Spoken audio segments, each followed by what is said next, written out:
सुरेश, नेहा और मोनिका बचपन के दोस्त थे। वे तीनों साथ बड़े हुए, साथ पढ़ाई की और अब साथ ही कॉलेज भी जाने लगे थे।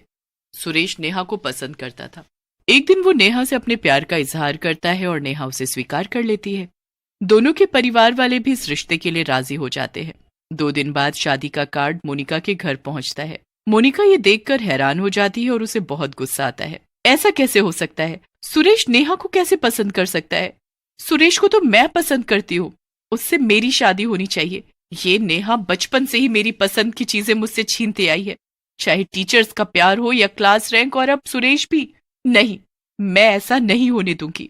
मोनिका बेस्ट फ्रेंड होते हुए भी नेहा की दुश्मन बन जाती है और तभी मोनिका ने ठान लिया कि वो नेहा को खुश नहीं रहने देगी। शादी वाले दिन, अरे नेहा, तुम पार्लर नहीं गई अभी तक?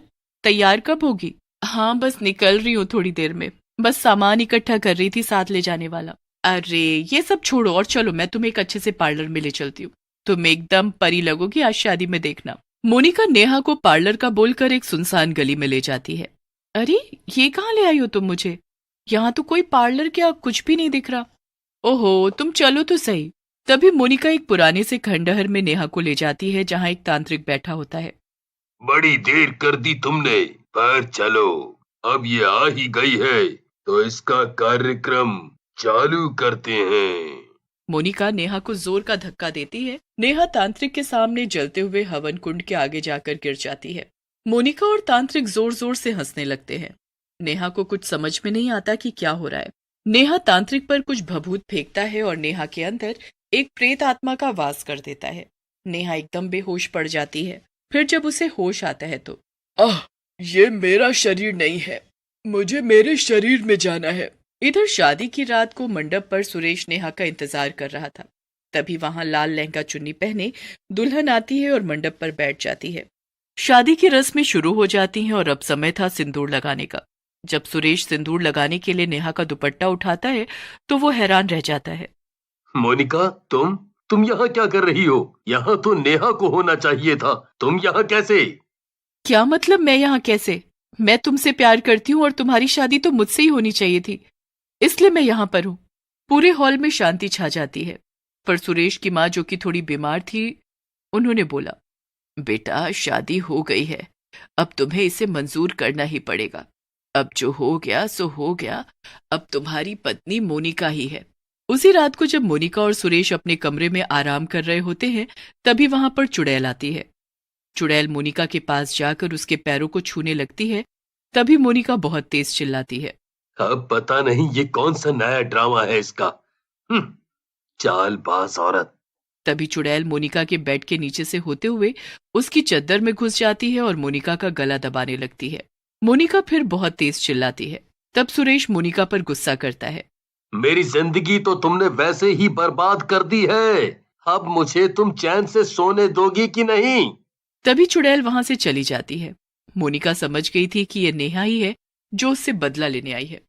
मोनिका धीरे से उठकर बाहर नेहा को ढूंढने जाती है और तभी मोनिका पर पीछे से वार होता है। मोनिका बाहर ही बेहोश हो जाती है। कुछ दिनों बाद सुरेश की 3 जुड़वा बेटियां होती हैं, जिनका नाम लीना, हीना और सुनैना होता है।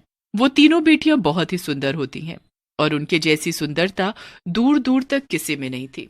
वो जितनी सुंदर और गोरी थीं, उससे ज्यादा उनके बाल चमकते थे, क्योंकि उन तीनों बेटियों के बाल सुनहरे रंग के थे। हर कोई आश्चर्यचकित हो जाता है कि इन तीनों बेटियों के बाल सोने के कैसे हो सकते हैं। आखिर इनका क्या राज है? हर कोई सुरेश से इस बारे में पूछता था, पर सुरेश कुछ उत्तर नहीं देता था। जब वो तीनों थोड़ी बड़ी हो जाती हैं तो तीनों बेटियों का दाखिला वो एक स्कूल में करा देते हैं। वो तीनों ही बहुत होशियार और बहादुर थी। वो तीनों सबकी मदद करती थी।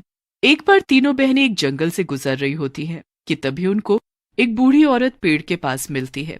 वो तीनों भागकर उसके पास जाती हैं और उनसे पूछती हैं, दादी दादी, आप यहाँ क्या कर रही हो और आपको क्या हुआ है? दादी तीनों बेटी को देखकर बहुत खुश होती है और साथ ही उनकी आंखों से आंसू आ जाते हैं। आपको क्या हुआ? आप ठीक तो हैं? जैसे ही हिना उनको उठाने की कोशिश करती है, हिना के सुनहरे बाल दादी के शरीर को छू लेते हैं, जिससे दादी का पूरा शरीर पहले जैसा ठीक हो जाता है। दादी बड़े आश्चर्य में पड़ जाती है कि आखिर ये कैसे हुआ। इसके बाल मेरे शरीर से लगते ही मेरे घाव कैसे चले गए? दादी उनसे इसके बारे में पूछती है, लेकिन हिना को कुछ भी समझ नहीं आता है। ये छोड़िए, आप बताइए, आप यहाँ कैसे बैठ? मैं पास के गांव जा रही थी कुछ दवाइयां लेने और एकदम से मुझे चक्कर आ गए और मैं बेहोश हो गई। दादी हिना और उसकी दोनों बहनों को धन्यवाद कहती हैं और उन तीनों बहनों से पूछती हैं, तुम्हारे बाल सुनहरे क्यों हैं? ये हमारे बचपन से ही हैं। ये हमें नहीं पता इसका राज क्या है और ये कोई राज है भी या नहीं। फिर वो तीनों बहनें घर आती हैं और सुरेश को सारी बातें बताती हैं। सुरेश काम में इतना बिजी होता है कि उनकी बातों पर ध्यान ही नहीं दे पाता। तीनों ही बेटियां धीरे धीरे बड़ी हो रही थी। अब वो कॉलेज में पढ़ने जाने लगी थी। एक दिन गांव में एक चुड़ैल आ जाती है। वो चुड़ैल बहुत ही डरावनी होती है। सफेद साड़ी पहने होती है। कोई नहीं बचेगा, हर गुनहगार मरेगा मेरे हाथों। चुड़ैल पूरे गांव में आतंक मचा देती है। हर जगह मातम फैल जाता है। चुड़ैल ज्यादातर रातों में आती थी और जो भी उसको गुनहगार दिखता वो उसको मार कर कच्चा ही खा जाती। वहीं दूसरी तरफ तीनों बेटियों के कॉलेज में फंक्शन होता है। तीनों ही बेटियां अपने आप को सुंदर बनाकर कॉलेज में जाती हैं। वहीं पर एक लड़का आता है जो तीनों का बहुत मजाक बनाता है उसके सुनहरे बाल को लेकर, लेकिन वो तीनों उससे कुछ नहीं कहती हैं। लेकिन सुनैना को अंदर ही अंदर बहुत गुस्सा आता है इस बात से, लेकिन वो अपनी दोनों बहनों को देखकर शांत हो जाती है। तभी वहीं पर सुनैना के टीचर्स के ऊपर झूमर गिर जाता है, जिस वजह से उनको बहुत चोट आई होती है। हिना उनकी मदद करने वहां पहुंचती है, तो जैसे ही हिना के बाल सुनैना की टीचर के शरीर से स्पर्श करते हैं, सुनैना की टीचर पहले जैसी हो जाती है। ये देखकर हर कोई चौंक जाता है कि आखिर ये कैसे हुआ, पर इसका उत्तर किसी के पास नहीं होता। तीनों बहनों के चर्चे पूरे गांव में हो रहे थे। सुनहरे बाल वाली बेटियों की शक्ति की खबर उड़ते उड़ते चुड़ैल के पास भी पहुंच जाती है। पता लगाने के लिए चुड़ैल उस गांव में पहुंचती है और उन तीनों बेटियों को ढूंढती है, पर वे नहीं मिलती। तभी उसे एक तरकीब सूझती है। सुना है वो उनके पास बहुत शक्तियां हैं। अगर मैं गांव के लोगों को परेशान करूंगी तो वो तीनों बेटियां अपने आप बाहर निकल कर आएंगी। आखिर बचकर जाएंगी कहां? चुड़ैल पूरे गांव में आतंक मचाना शुरू कर देती है। कुछ दिनों तक चुड़ैल ये सब कर रही होती है, पर उसको इसका कोई भी फल नहीं मिलता। तब वो बहुत गुस्से में आ जाती है। तभी सामने से आ रही एक औरत वो उस औरत को मार देती है और उस खा लेती है। जैसे जैसे वो लोगों को मारकर आगे बढ़ रही होती है, पीछे से तीनों बेटियां आ रही होती हैं। जब वो देखती हैं लोगों को मरा हुआ, तो वे फटाफट अपनी शक्तियों का इस्तेमाल करके उनकी मदद करने लगती हैं।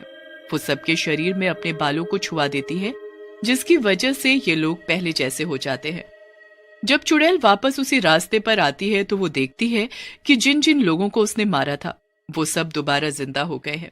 वो समझ जाती है कि वो 3 लड़कियां यहीं कहीं हैं। थोड़ी देर ढूंढने पर उसे वो 3 लड़कियां दिख जाती हैं। उन तीनों लड़कियों को देखकर चुड़ैल की आंखों में एक चमक आती है, जैसे मानो उसे खजाना मिल गया हो।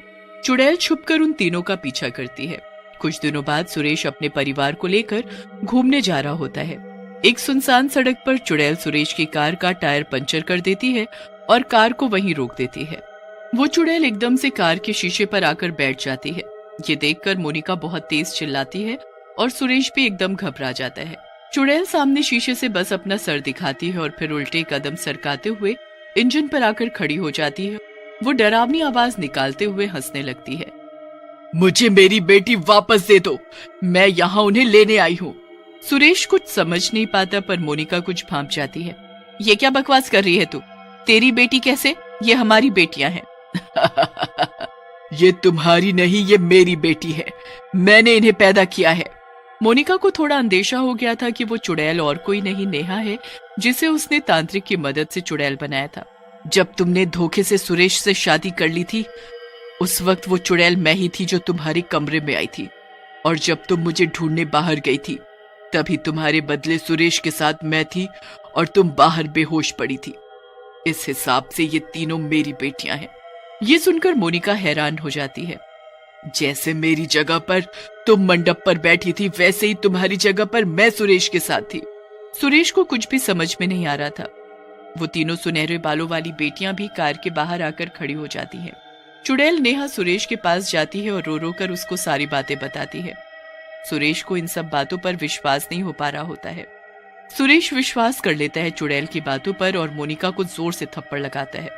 अब इन सब का कोई फायदा नहीं है। जो होना था हो गया। अब कुछ भी पहले जैसा नहीं हो सकता। बस मुझे मेरी बेटियां लौटा दो। फिर अगली ही सुबह सुरेश, नेहा, चुड़ैल और अपने तीनों सुनहरे बालों वाली बेटियों के साथ दूर कहीं अनजान शहर में चला जाता है और अपना जीवन व्यतीत करने लगता है।